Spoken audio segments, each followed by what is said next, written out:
Shalom. This week we are reading Parashat Metzora, beginning in Sefer Vayikra, chapter 14, Leviticus 14. We're reading about this affliction, which is translated very commonly as leprosy, but we know that it's something entirely different, this disease. And some people look at this rather strange section of the Torah and assume that this is some sort of ancient, extinct malady. But the Torah spends a great deal of attention on the whole subject of tzarat. And of course, we believe that the Torah is never outdated. It's the blueprints of Hashem. So if this is some sort of ancient, extinct affliction which never happens anymore, why is it that the Torah gives it so much attention? One of the keys to understanding the whole subject of this affliction, this tzarat, is the teaching of our sages that this is actually a message from Hashem.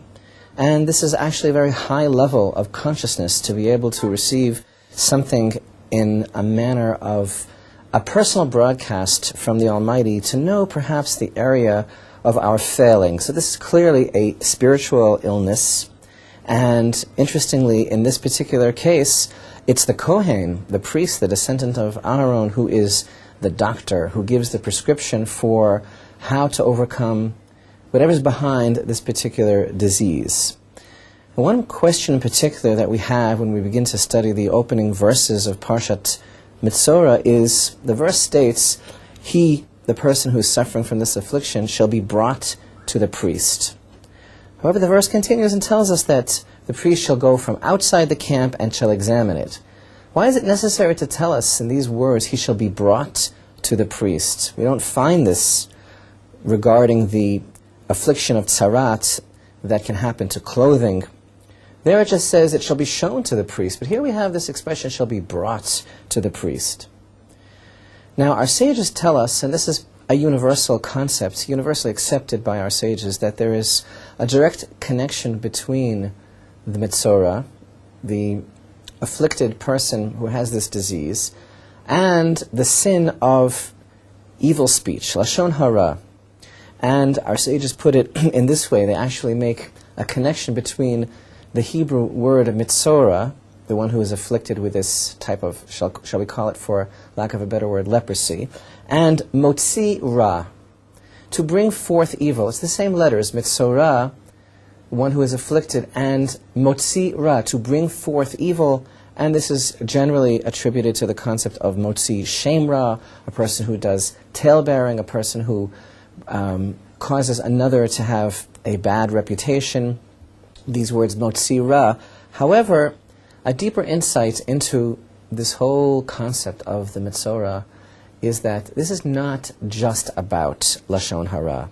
That itself is a very deep idea, the connection between Hashem punishing this person with a physical and / spiritual ailment that causes him to feel ostracized from society, the same as he was basically committing to this person who he spoke ill against. That's all true and, again, universally accepted. But it's not only about lashon hara, this expression motzi ra, the connection between the Metzora and the concept in general of bringing forth from within himself evil, not only in speech.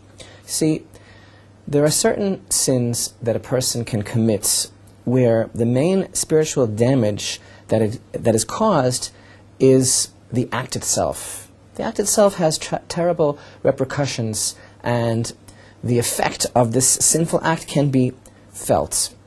But there are other sins that it's not so much the act itself, but it's something inside of us that causes this sin. It's the root from which this type of activity stems.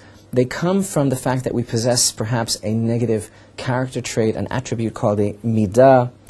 And this is the bringing forth, as it were, motzi ra, bringing forth evil from within ourselves. And with these sins, the main damage spiritually that is caused is not the act itself, but, to quote the verse that we'll have later in the book of Deuteronomy, chapter 29 and verse 17, it's the root that bears gall and wormwood. This particular root that causes bad actions. The truth is that a message that we constantly receive from our Holy Torah is that true service of God is about addressing who we are, who we really are. Not so much what we do, but what causes us to be what we are and what we do. And the truth is that if we don't attempt to change our insides, we're not really serving God at all, and we can't really claim to be working on the aspiration of becoming righteous. Let's take the example of a person who's really never committed a sin. It could very well be that this person just never had the opportunity, never had the challenge. Things never lined up in a way that would present themselves for this person to sin. It doesn't necessarily mean that this person has fixed anything, because our sages actually teach that the roots behind the sin is worse than the sin itself. And this is this root of gall and wormwood described by the book of Deuteronomy. And it's a reference to a person not being in control of himself, but being controlled by himself. And it's really his own negative nature. There's a concept that our sages talk about, the other side that a person can be under the dominion of. And that other side is not some sort of Twilight Zone alter ego. It's something that we create ourselves. It's our own negativity, negative aspect. And there are some sins whose nature is that they bring us under control of our own negativity, so that we cannot escape and we just fall into a tailspin. And this is the concept of this Metzora, this character that's described here, about under control of himself, of this particular negative aspect of himself. And our sages thus elucidate that the Metzora is motzi ra, because he's bringing forth evil from within himself, because it's the deficiency within his own character that's basically causing him to sin. It's not the sinful act itself that he commits that transforms him into a Metzora. It's the root within himself that brings this type of activity forward, and that root needs his attention. It needs to be fixed. It needs to be addressed. But unfortunately, until now, he's ignored it. And it's that root, those negative character traits, that basically cause him to sin.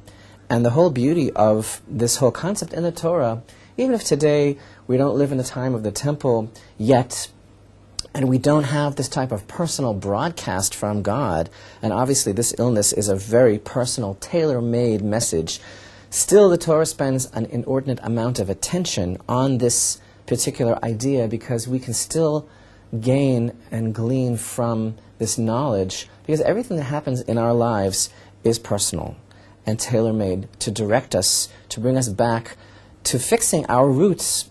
And here, what is the first piece of advice that the professional, the doctor, the tzaddik, as it were, the righteous individual, the kohen, the priest, in this week's portion, what is the first piece of advice that he gives the person afflicted with tzarat? After he's brought to the kohen, he must be connected to this person. That's really the idea. A person cannot attempt to fix and address all of these core issues alone. The Torah is very, very much based on not only society, but the society of the righteous. And the Kohen here also represents the fact that this person has to have enough humility and enough wherewithal to be able to admit that there's something very wrong here, to find the Kohen, and to be connected to that righteous individual. And thus, the Torah is really urging us that in this situation, a person has to seek counsel from someone who is godly. And this relationship itself will have the power to help him overcome that which is holding him back. His first assignment is to quarantine himself, to be alone where he can seek Hashem, where he can cry out and begin work on subduing his own evil inclination, cry out to Hashem to begin to cleanse himself. And again, today, this is a subject of study. We don't find this type of affliction in the world, but the more sensitive that we are to the broadcasts, the personal messages that Hashem gives us, each and every one of us, every day, the more that we have a chance to rectify ourselves and really to serve God by not only worrying about the way that we act, but what's causing us to act, that which lies at the roots.